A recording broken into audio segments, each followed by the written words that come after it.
그림으로 보는 잠깐만 안과 상식 3분 안과입니다.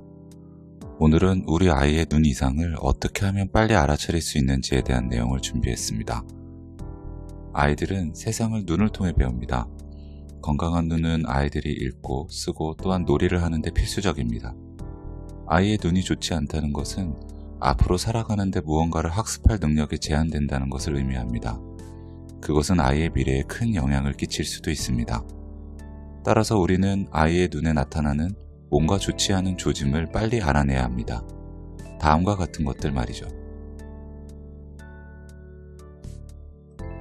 눈을 비비는 것은 알러지 결막염 등 염증이 있거나 눈이 마를 때 보통 나타나지만 해당 눈의 시력이 좋지 않아 잘 보려고 노력할 때 나타나는 동작일 수 있습니다.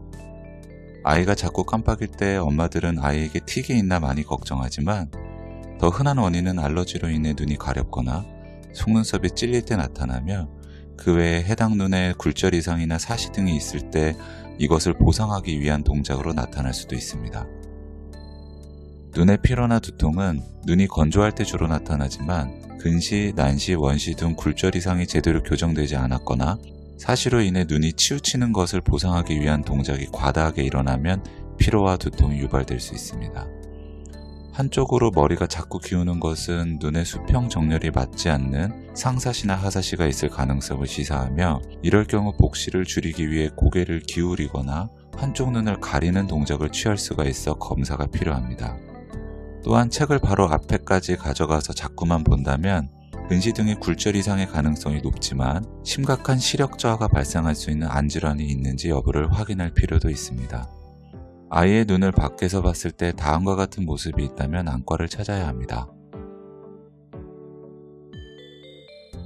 눈이 붓는 것은 눈이 가려울 때 눈을 과하게 비벼서 생기는 경우도 있지만 봉화지겸이라는 심부 염증이 있을 가능성도 있습니다. 눈꺼풀이 붓고 빨갛고 열이 난다면 즉시 진료를 봐야 합니다. 또한 눈꺼풀이 동공을 가릴 정도로 처져 있는 경우 그쪽 눈으로 시각 정보가 전달되지 않아 시력 발달에 문제가 생기기 때문에 조기에 교정하는 것이 필요하며 눈이 한쪽으로 쏠리는 현상은 역시 사실을 감별해야 합니다. 눈의 중앙에 뭔가 혼탁이 보인다면 시력에 영구적인 영향을 줄 수 있기 때문에 치료가 가능한 병변인지 여부를 확인받고 조치를 취해야 합니다. 눈이 한쪽에서 다른 쪽으로 빠르게 튀는 것을 안구진탕이라고 하는데 시기능에 문제가 있는 경우 나타나기 때문에 중요한 소견이며 눈물이 계속 날 경우 선천적으로 눈물길이 막혔거나 혹은 각막에 상처를 주는 질환이 있을 가능성이 있어 진료와 함께 치료가 필요합니다. 검은 동자가 마치 소의 눈처럼 지나치게 크고 눈물을 계속 흘린다면 안압이 높은 선천녹내장의 가능성을 고려해야 합니다. 또한 동공이 하얗게 보이는 것은 선천백내장이나 안군의 종양 등을 의심하고 정밀 검사를 시행해야 합니다. 이러한 소견들을 아이가 보인다면 반드시 안과 검진이 필요하며 조기에 치료하는 것이 아이의 눈 건강을 지키는 데 필수적입니다.